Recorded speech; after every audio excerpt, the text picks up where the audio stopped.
नमस्कार। स्वागत है आप सभी का। तो चलिए, हमने रेस्पिरेटरी सिस्टम के कुछ टॉपिक्स देख लिए हैं। अब हमारे पास में ट्रांसपोर्ट बचता है, उसके बाद में हाइपोक्सिया, एस्फिक्सिया और आर्टिफिशियल रेस्पिरेशन की हम बात करेंगे। ये कुछ बचे हुए टॉपिक है रेस्पिरेटरी सिस्टम के। तो सबसे पहले हम पढ़ेंगे ट्रांसपोर्ट के बारे में, और ट्रांसपोर्ट भी हम पढ़ेंगे सबसे पहले ऑक्सीजन का। तो ऑक्सीजन ट्रांसपोर्ट की अगर हम बात करें तो ऑक्सीजन का ट्रांसपोर्ट यहाँ पे कैसे हो रहा है, तो देखो, transport from alveoli to tissue. Oxygen का ट्रांसपोर्ट कहाँ से कहाँ होगा? एल्यूलाई से टिश्यू में होगा, ये हमें पता है। अब दो तरह से होता है, कैसे? एक डिजोल्व फॉर्म में 3%, और एक होता है कॉम्बिनेशन ऑफ हीमोग्लोबिन, यानी कि हीमोग्लोबिन के साथ जुड़ के 97%। ऑक्सीजन कैसे जाता है टिश्यू के पास में? 3% जाता है डिजोल्व फॉर्म में, यानी कि प्लाज्मा के अंदर, और 97% जाता है कैसे? हीमोग्लोबिन से जुड़ के। अब वहीं पे हम बात करें ऑक्सीजनेशन ऑफ हीमोग्लोबिन की, यानी कि हीमोग्लोबिन जो ऑक्सीजन से जुड़ेगा उसकी, तो oxygen combination with haemoglobin as a combination not by oxidation, यानी कि जो हीमोग्लोबिन है उसका ऑक्सीडेशन नहीं हो रहा है, यहाँ पे उसका क्या हो रहा है? कॉम्बिनेशन हो रहा है। कॉम्बिनेशन टूट सकता है, ठीक है। तो क्या बताया यहाँ पे? Each molecule of haemoglobin contains 4 atoms of iron, यानी कि जो हीमोग्लोबिन का एक मॉलिक्यूल है उसमें 4 एटम किसके होते हैं? ऑक्सीजन के। चार एटम आयरन के होते हैं, यानी कि एक आयरन का एटम एक ऑक्सीजन को पकड़ेगा, तो यहाँ पे 4 आयरन 4 ऑक्सीजन को पकड़ेंगे, तो हम कहेंगे कि एक हीमोग्लोबिन का मॉलिक्यूल 4 ऑक्सीजन एटम को यहाँ पे ले जाएगा। तो उसी तरह से हम कह सकते हैं कि 1 ग्राम हीमोग्लोबिन कितना बाइंड करता है? ऑक्सीजन 1.34 ml ऑक्सीजन बाइंड करेगा, ठीक है। वहीं पे अगर हम कहें 100 ml ऑफ ऑक्सीजन की, तो 100 ml ब्लड की बात करें तो 100 ml ब्लड कितना? 20 ml ऑक्सीजन को ट्रांसपोर्ट करता है। कितना? 20 ml ऑक्सीजन को ट्रांसपोर्ट करता है। लेकिन इसमें एक चीज आती है, 20 ml ऑक्सीजन ट्रांसपोर्ट करता है, लेकिन डिलीवर कितना करता है? तो 15 ml डिलीवर करता है, ठीक है। इसके बाद में अगला हम देखें सेचुरेशन ऑफ हीमोग्लोबिन। यहाँ पे देखो, सेचुरेशन ऑफ हीमोग्लोबिन की बात करेंगे तो इसके लिए कर्व आता है, ऑक्सीजन डिसोसिएशन कर्व। यहाँ पे ये saturation of haemoglobin with oxygen किससे समझाया है इसको? Explained by oxygen haemoglobin dissociation curve. किस पे डिपेंड करता है? प्रेशर ऑफ ऑक्सीजन पे डिपेंड करता है, ठीक है। हम बात करें ऑक्सीजन हीमोग्लोबिन डिसोसिएशन कर्व की, तो एक्सप्लेन क्या कर रहा है ये? हीमोग्लोबिन की एफिनिटी किसके साथ में? ऑक्सीजन के साथ में। ऑक्सीजन के साथ में हीमोग्लोबिन की एफिनिटी कितनी है उसको ये डिफाइन करता है। डिमोन्स्ट्रेट द रिलेशनशिप बिटवीन, किस किस के बीच में रिलेशनशिप को दिखाएगा? ऑक्सीजन प्रेशर के बीच में और परसेंटेज सेचुरेशन, कितना ऑक्सीजन हीमोग्लोबिन के साथ में सेचुरेट हो जा रहा है, उस रिलेशन को ये दिखाता है। तो हमने एक तरफ तो रखा है पार्शियल प्रेशर ऑफ ऑक्सीजन, दूसरी तरफ कितना सेचुरेशन हो जा रहा है हीमोग्लोबिन का, ठीक है। तो यहाँ पे देखो, एक P50 वैल्यू हम बाद में देखेंगे, पहले हम ये देखते हैं कि किस तरह से कर्व काम कर रहा है। तो देखो, यहाँ पे आता है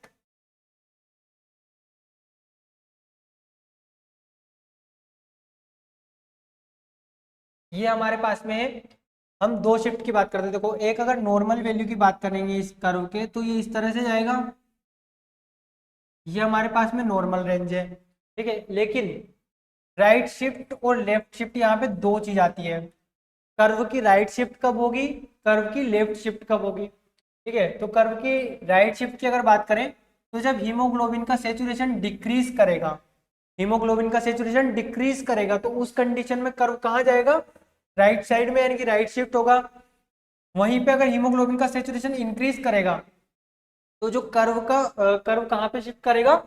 लेफ्ट की तरफ शिफ्ट करेगा। अब हमने दो चीज देखी, राइट शिफ्ट और लेफ्ट शिफ्ट। अब यहाँ पे आ जाते हैं हम P50 वैल्यू पे। P50 वैल्यू क्या बोलती है? यहाँ पे नॉर्मल P50 वैल्यू की बात की है। Oxygen tension pressure of O2, oxygen tension का मतलब pressure of oxygen eight which haemoglobin saturation with oxygen is 50%, यानी कि ये ऑक्सीजन का वो प्रेशर है जहां पे ऑक्सीजन हीमोग्लोबिन के साथ 50% जुड़ जा रही है, या हीमोग्लोबिन का 50% सेचुरेशन हो रहा है, उसे क्या कह दिया? P50 वैल्यू कह दिया। P50 वैल्यू कितनी होती है? तो वो होती है 25 to 27 mmHg। ये यहाँ पे 25 to 27 mmHg दिखाया है, ठीक है। इतने प्रेशर पे जो हमारे पास में ऑक्सीजन है या जो हीमोग्लोबिन है, हीमोग्लोबिन का 50% सेचुरेशन हो जाता है जब ऑक्सीजन का प्रेशर 25 टू 27 mmHg होता है। ठीक, इसके बाद में देखो यहाँ पे बताया है कि राइट शिफ्ट कब होगा, ऑक्सीजन हीमोग्लोबिन डिसोसिएशन जब होगा, जब ऑक्सीजन क्या कहा है, हीमोग्लोबिन का सेचुरेशन डिक्रीज कर रहा है, यानी कि जो हीमोग्लोबिन है और ऑक्सीजन है वो अलग अलग हो रहे हैं, यानी कि डिसोसिएशन यहाँ पे हो रहा है। और डिसोसिएशन कहाँ होता है हमें पता है, टिश्यू के लेवल पे जाके डिसोसिएशन होता है ये वाला। तो कहाँ पे बात की राइट शिफ्ट की, टिश्यू लेवल पे। ठीक है, टिश्यू में जाके डिसोसिएशन हो रहा है तो वहां की बात कर दी। P50 वैल्यू इंक्रीज करेगी। अब देखो राइट शिफ्ट जब होगा तो राइट शिफ्ट होने पे जो P50 वैल्यू है, P50 वैल्यू के इंक्रीज करके आगे 40 से भी आगे चली जा सकती है, 40 तक भी जा सकती है। ठीक है, अब इस राइट शिफ्ट के रीजंस क्या क्या हो सकते हैं, क्या क्या ऐसे फैक्टर्स हो सकते हैं जो इस राइट शिफ्ट को कोज करेंगे, तो वो फैक्टर्स आ सकते हैं। यहाँ पे देखो केट डी याद रखना, केट डी का मतलब क्या हुआ, सी से CO2, CO2 का जब प्रेशर इंक्रीज करेगा, और CO2 का प्रेशर ज्यादा कहाँ होता है, टिश्यू के अंदर।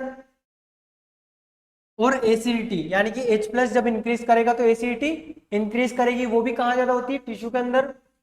जब टेम्परेचर इंक्रीज करेगा उसके अलावा 2,3-DPG ये जब इंक्रीज करता है तो राइट शिफ्ट कर्व की होती है, यानी कि ऑक्सीजन और हीमोग्लोबिन का डिसोसिएशन हो रहा होता है। वहीं पे हम लेफ्ट शिफ्ट की जब बात करेंगे तो ऑक्सीजन हीमोग्लोबिन का यहाँ पे क्या हो रहा होगा, सिंथेसिस हो रहा होगा, और वो कहाँ होता है, एल्वियोलाई के अंदर। तो ये जो बात की गई है ये कहाँ की बात की गई है, एल्वियोलाई के लेवल पे बात की गई है। P50 वैल्यू डिक्रीज करेगी, यानी कि कम प्रेशर ऑफ ऑक्सीजन पे कम प्रेशर ऑफ ऑक्सीजन पे भी हीमोग्लोबिन का ऑक्सीजन के साथ 50% सेचुरेशन हो रहा होगा। और वापस से वही केट डी आ जाता है, यानी कि केट डी के डिक्रीज करने पे क्या हो रहा होता है, लेफ्ट शिफ्ट हो रहा होता है। तो क्या ये वाली चीज क्लियर है। इसके बाद में आता है normal in the blood haemoglobin is saturated with oxygen up to 75%, 95%। अच्छा देखो, एक हमारे पास में आता है बोर इफेक्ट। बोर इफेक्ट को अगर हम देखें तो बोर इफेक्ट यहाँ पे क्या कहता है, जब जब CO2 डिक्रीज करती है या CO2 decrease affinity of haemoglobin for oxygen, क्या होता है हमें पता है कि जो CO2 है उसकी एफिनिटी ऑक्सीजन की कंपैरिजन में ज्यादा होती है 20 to 25 टाइम्स।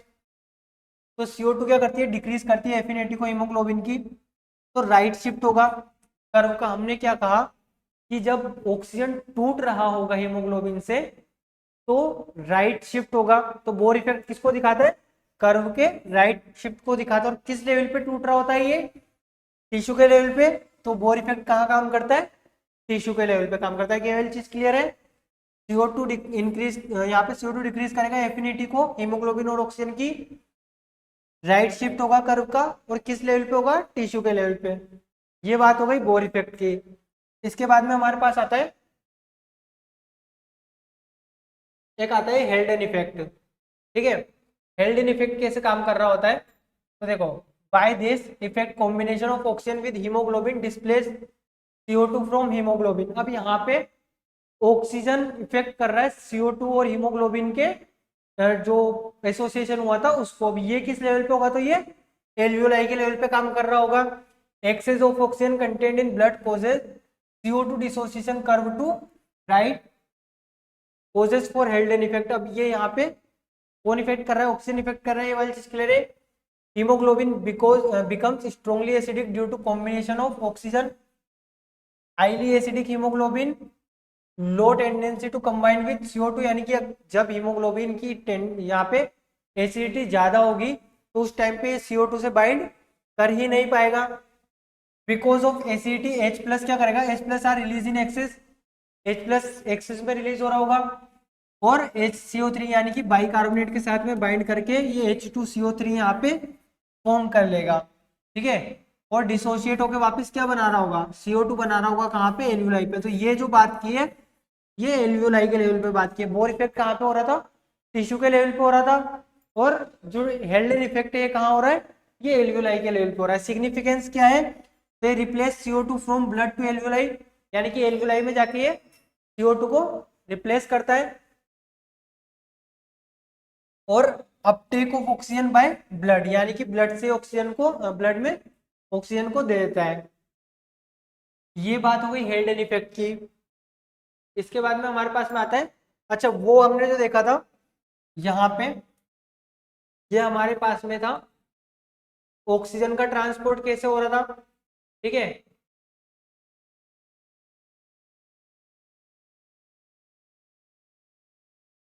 अच्छा हाँ, ये हमारे पास में ऑक्सीजन का ट्रांसपोर्ट था, इसमें 3% ऑक्सीजन प्लाज्मा के थ्रू जा रही थी डिसॉल्व फॉर्म में, और 90%, 97% कैसे जा रही थी, आरबीसी के थ्रू, यानी कि हीमोग्लोबिन से बाइंड करके।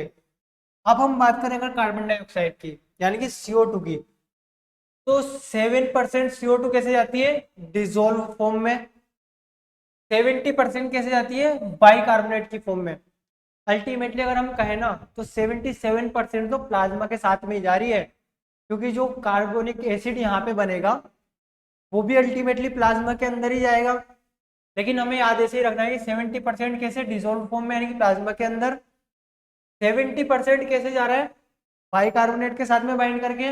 और 23% कैसे जा रहा है, हीमोग्लोबिन से बाइंड करके। क्या समझ आया, नहीं आया, स्पीड है, ठीक है।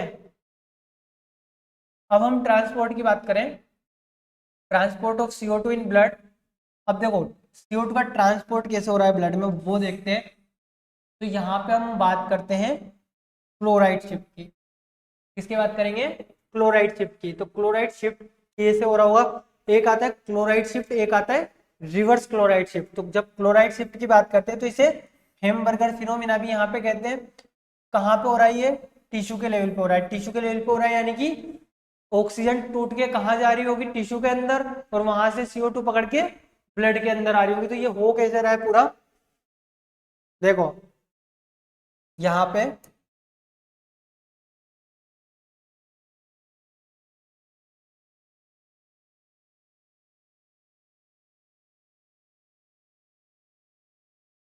तो छोड़ो, देखो यहाँ पे क्या हो रहा है, सबसे पहले तो कि जो CO2 है सेल के अंदर या टिश्यू के अंदर, क्या है, CO2 है।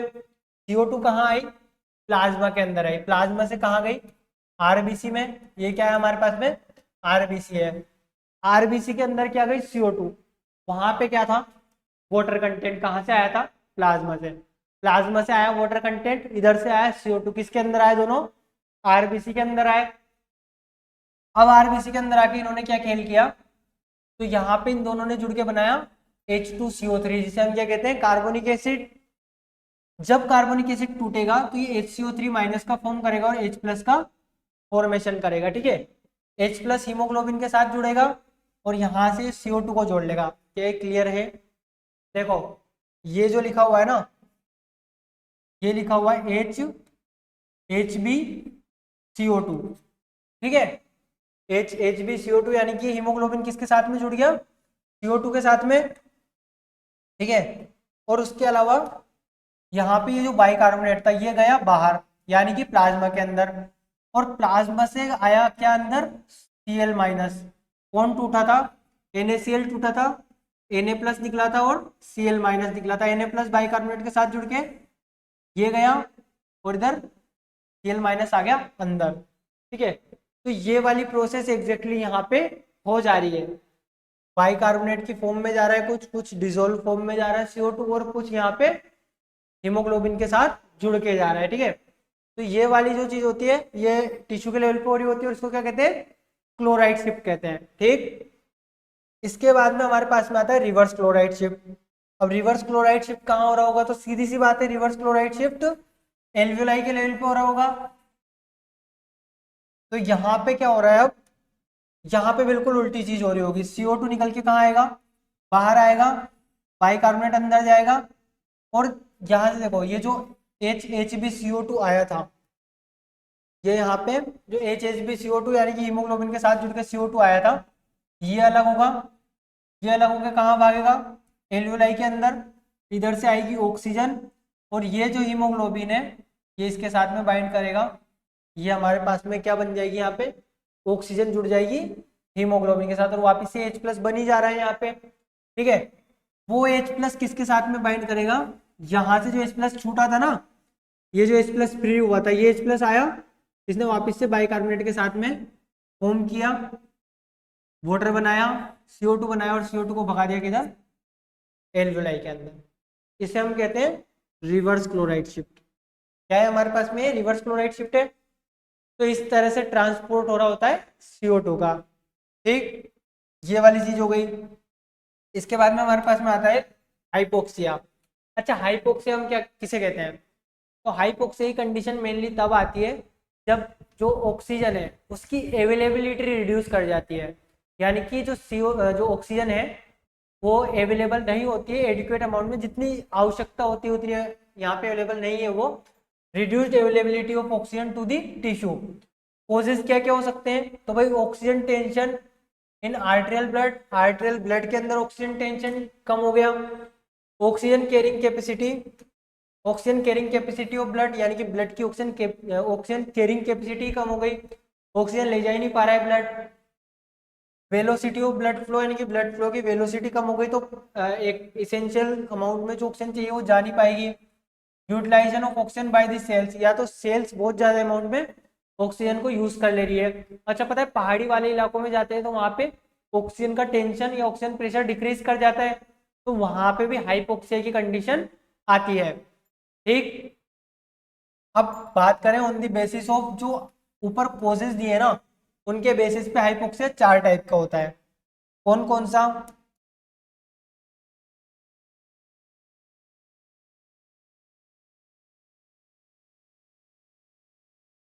तो देखो सबसे पहले आता है हाइपोक्सिक हाइपोक्सिया। हाइपोक्सिक हाइपोक्सिया का मतलब क्या हुआ, ये हमारे पास में है हाइपोक्सिक हाइपोक्सिया। ये क्या कह रहा है, due to decrease oxygen content in blood, blood के अंदर क्या हुआ, ऑक्सीजन कंटेंट कम हो गया। ठीक है, कोजेज लो ऑक्सीजन टेंशन इन इंस्पायर्ड एयर, यानी कि जो ऑक्सीजन हम जो एयर हम ले रहे हैं उसके अंदर ऑक्सीजन कम हो गई। ठीक है, respiratory respiratory disorders associated with decrease pulmonary ventilation, यानी कि जो रेस्पिरेटरी डिसऑर्डर्स है उनकी वजह से ऑक्सीजन सही अमाउंट में नहीं ले पा रहे, या फिर कार्डियक डिसऑर्डर्स हो गए। तो इन रीजंस की वजह से क्या होता है, हाइपोक्सिक हाइपोक्सिया। मेनली जो ऑक्सीजन है वो कहाँ कम हो रहा है, ब्लड के अंदर, ब्लड के अंदर ही ऑक्सीजन कम है। अल्टीमेटली अगर कहें तो ऑक्सीजन की टेंशन ही कम हो जा रही है। ठीक है, लो ऑक्सीजन टेंशन। ठीक है, इसके बाद में हमारे पास में आता है अगला एनीमिक हाइपोक्सिया। एनीमिक हाइपोक्सिया नाम से ही समझ पा रहे हैं कि किसी एनीमिक कंडीशन में होगा, किसी डिजीज की कंडीशन में हो रहा होगा। डिक्रीज ऑक्सीजन कैरिंग कैपेसिटी, इससे क्या होता है जब एनीमिया की कंडीशन आएगी तो ऑक्सीजन ले जाने की जो कैपेसिटी होगी ब्लड की वो डिक्रीज कर जाएगी, उसकी वजह से टिश्यू को एडिक्वेट अमाउंट में ऑक्सीजन नहीं मिल पाएगी, तो कौन सी कंडीशन आएगी, एनीमिक हाइपोक्सिया। इसके कॉजेस क्या क्या हो सकते हैं, तो भाई decrease number of RBC, RBC का नंबर डिक्रीज कर गया, या फिर हीमोग्लोबिन कंटेंट ब्लड में जो है वो डिक्रीज कर गया, तो वो सही अमाउंट में ऑक्सीजन नहीं पहुंचा पाएगा। इसके बाद में हमारे पास में आता है स्टेंजेंट हाइपोक्सिया।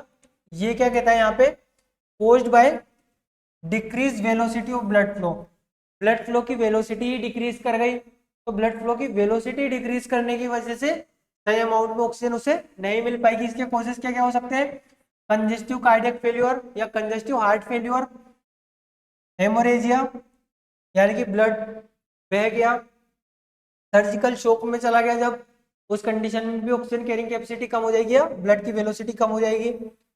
इसके बाद आखिरी आता है हिस्टोटॉक्सिक हाइपोक्सिया। अब हिस्टोटॉक्सिक हाइपोक्सिया नाम से ही समझ पा रहे हैं कि यहाँ पे जो टिश्यू है वो ही यूटिलाइज नहीं कर पा रहा है। भाई हमारे पास तो देने की खूब सारी क्षमता है, लेकिन लेने वाला भी तो ले पाए तब ना, तो यहाँ पे टिश्यूज को यूटिलाइज ही नहीं कर पा रहे हैं, उस कंडीशन में क्या हो रहा है, हिस्टोटॉक्सिक हाइपोक्सिया।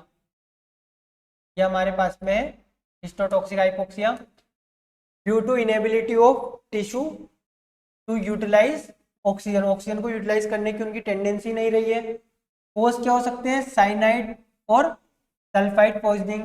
ठीक है, ये कोजेस हो सकते हैं हिस्टोटॉक्सिक हाइपोक्सिया के, जिससे टिश्यू यूटिलाइज नहीं कर पा रहे हैं ऑक्सीजन को। इफेक्ट ऑफ हाइपोक्सिया क्या हो सकते हैं? तो हाइपोक्सिया के इफेक्ट की अगर बात करें तो यहाँ पे आएगा increase production in number of RBC. अगर हाइपोक्सिया हुआ है तो आरबीसी का नंबर बढ़ाएगी बॉडी, ताकि ऑक्सीजन और ज्यादा ले जाया जा सके। Due to reflex stimulation of cardiac of due to हाँ ठीक है, due to reflex stimulation of cardiac of vasomotor centre there is an increase in rate and force of contraction. यानी कि अब ये क्या करेंगे, रेस्पिरेशन को इंक्रीज करेंगे, रेस्पिरेशन को इंक्रीज करेंगे, रेट इंक्रीज करेंगे। Due to chemoreceptor reflex respiratory rate increase करेगी। नोजिया वोमिटिंग ये सब होंगे, से mouth become dry. Feeling of thirst, यानी कि थ्रस्ट की फीलिंग ज़्यादा होगी, थ्रस्ट ज़्यादा लगेगी। ये सारी कंडीशंस कब हो रही होती है? जब हाइपोक्सिया का इफेक्ट होता है। ठीक है, तो ये हाइपोक्सिया खत्म। इसके बाद में हमारे पास आता है एस्फिक्सिया। तो एस्फिक्सिया क्या होता है? The condition due to lack of oxygen and excess of CO2 in blood causes due to obstruction of air passage. यानी कि CO2 ज्यादा अमाउंट में हो गई और ऑक्सीजन कम हो गई है, उस कंडीशन को क्या कहेंगे? एस्फिक्सिया कहेंगे। किसकी वजह से हो रहा है? Obstruction of air passage, air passage का ऑब्स्ट्रक्शन हो गया। And also in condition of strangulation, hanging and drowning. ये जो कंडीशंस आती है इनमें भी एस्फिक्सिया होता है। स्टेजेस क्या क्या होती है?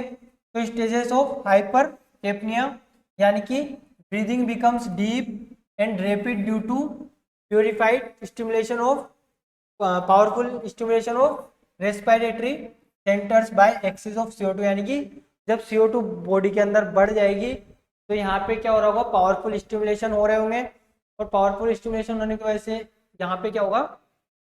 ब्रीदिंग डीप हो जाएगी। ठीक, स्टेजेस ऑफ कॉन्वल्यूजन, यानी कि अनकंट्रोल्ड इनवॉल्यूंटरी मस्कुलर कॉन्ट्रेक्शंस होंगे। और stage of collapse, stage of collapse जो आएगी इसमें क्या होगा?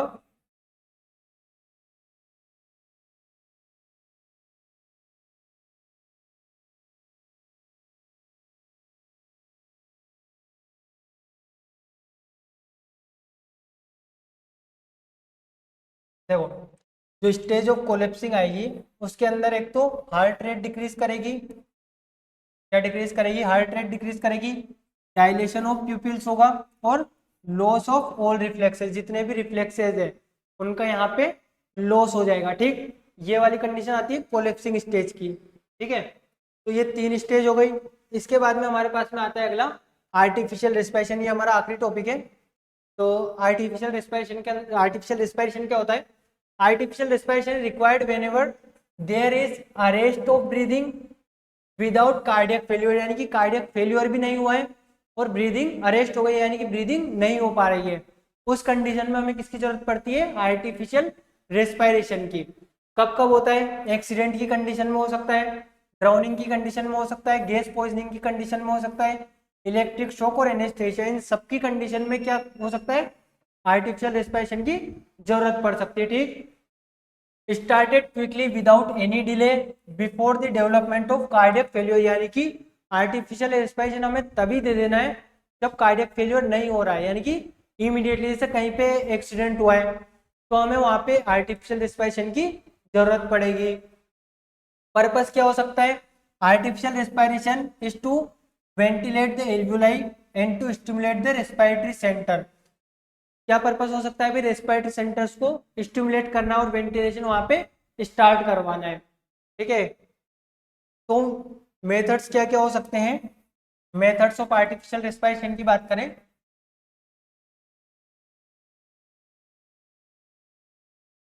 तो हमारे पास में आएगा एक आधा हमारे पास में मैनुअल मेथड और एक आधा मैकेनिकल मेथड। अगर हम मैनुअल मेथड की बात करेंगे, can be applied quickly, quickly apply किया जा सकता है without waiting for the availability of any mechanical aids. यानी कि हमें किसी मैकेनिकल एड की, किसी मशीन की जरूरत नहीं है, ये हम क्विकली इसको यूज कर सकते हैं। 2 टाइप का होता है, माउथ टू माउथ मेथड और Holger Nielsen method. Mouth to mouth method की अगर बात करेंगे तो क्या होता है, जो रिसब्सिटेटर होता है, यानी कि जो यहाँ पे आर्टिफिशियल रेस्पिरेशन दे रहा है, उसे नीज पे जाना है by the side of subject, subject के साइड में। सब्जेक्ट लोअर जो is pulled down and nostrils are close, यानी कि जो सब्जेक्ट है, जो या तो एक्सीडेंट की कंडीशन में जो सब्जेक्ट है हमारा, उसकी नाक यानी नोस्ट्रिल्स को बंद करना है और लोअर जो को नीचे पुल आउट करना है। जो रिससिटेटर है takes a deep inspiration and exhale to subject's mouth, यानी कि जो आर्टिफिशियल रेस्पिरेशन दे रहा है वो क्या करेगा, यहाँ पे उसे एक डीप इंस्पिरेशन लेना है और जो एयर है उसे एक्सपेल्ड कर देना है, कहाँ पे, जो सब्जेक्ट है उसके माउथ में। ठीक, ये तो हो गया कौन सा, माउथ टू माउथ मेथड। इसके बाद में आता है होल्गर नेल्सन या बैक प्रेशर आर्म लिफ्ट। इसमें क्या होता है, तो देखो यहाँ पे जो रिससिटेटर है वो क्या करेगा, पहले तो उसकी पाम को, देखो resuscitator place this palm over back of subject, यानी कि सब्जेक्ट के बैक पे पाम को रखना है। Applying pressure on back of subject for expiration. Resuscitator leans back and holds subject's arm. He draws subject arm forward for inspiration. देखो ultimately back पे हमें प्रेशर देना है होल्गर नेल्सन मेथड में, ठीक है, आर्टिफिशियल रेस्पिरेशन के लिए, और उधर माउथ टू माउथ रेस्पिरेशन में माउथ से हमें आर्टिफिशियल रेस्पिरेशन देना है। ठीक है, इसके बाद हमारे पास में आता है मैकेनिकल रेस्पिरेशन। तो मैकेनिकल रेस्पिरेशन में हमें समझ आ रहा है कि कुछ मशीनों की यहाँ पे आवश्यकता हमें पड़ेगी, तो वो देखते हैं क्या क्या यहाँ पे आवश्यकता पड़ रही है। तो देखो मैकेनिकल मेथड में क्या क्या आ जाता है हमारे पास में, essential during the respiratory failure due to paralysis of respiratory muscles of any other causes, यानी कि क्या कहा है कि कब इसेंशियल हो रहा है ये रेस्पिरेटरी फेल्यूर, जब हो जा रहा है पैरालिसिस ऑफ रेस्पिरेटरी मसल्स की वजह से, यानी कि रेस्पिरेटरी मसल्स काम ही नहीं कर रही है, और बाकी कुछ अलग कॉजेज भी हो सकते हैं। अब इसमें दो मेथड्स आते हैं, एक आता है ड्रिंकर मेथड, एक आता है वेंटिलेशन मेथड। अगर हम बात करें ड्रिंकर मेथड की, तो इसमें जो मशीन है वो जो मशीन यूज की जाती है, आयरन लंग चेम्बर होता है, एयर टाइट चेम्बर जिसे हम कहते हैं। सब्जेक्ट को उसके अंदर रखा जाता है और ये चेम्बर से हेड जो है वो बाहर रखा जाता है सब्जेक्ट का। The pressure inside the chamber is made positive, जो कि इंस्पिरेशन को कॉज करवाएगा, और जब नेगेटिव प्रेशर होगा तो वो एक्सपिरेशन को कॉज करवाएगा। अल्टीमेटली क्या कर रहे हैं, पूरी बॉडी को जब उस चेम्बर के अंदर रखेंगे तो चेस्ट भी चेम्बर के अंदर होगा, तो जब वहां पे पॉजिटिव प्रेशर कोस होगा तो इंस्पिरेशन आएगा, और जब नेगेटिव प्रेशर कोस होगा तो एक्सप्रेशन हो रही है। अल्टरनेटली ये प्रोसेस चलती रहती है, जिसकी वजह से क्या होता है, ये यहाँ पे एक्सप्रेशन और इंस्पिरेशन वाली प्रोसेस चलती रहेगी। इसके बाद में वेंटिलेशन मेथड की अगर बात करें, तो यहाँ पे एक रबर ट्यूब को इंट्रोड्यूस किया जाता है ट्रेकिया के अंदर पेशेंट की, थ्रू दी माउथ। माउथ से क्या करते हैं, जो पेशेंट है उसके ट्रेकिया के अंदर एक रबर ट्यूब को इंसर्ट करते हैं। एयर या oxygen is pumped into the lungs with pressure intermittently. तो क्या कर रहे हैं यहाँ पे कि जो हमने ट्यूब इंसर्ट किए पेशेंट के अंदर, उसे यहाँ पे हम प्रेस कर रहे हैं, जिसकी वजह से उसे एयर या ऑक्सीजन मिल जा रही है। और एपरेटस की अगर बात करें तो ये वेंटिलेटर को भी यूज किया जाता है यहाँ पे, जिसमें कि वॉल्यूम और प्रेशर दोनों आते हैं। वेंटिलेटर तो आपने सुना ही होगा, वेंटिलेटर का यूज भी किया जाता है इसमें वेंटिलेशन मेथड में।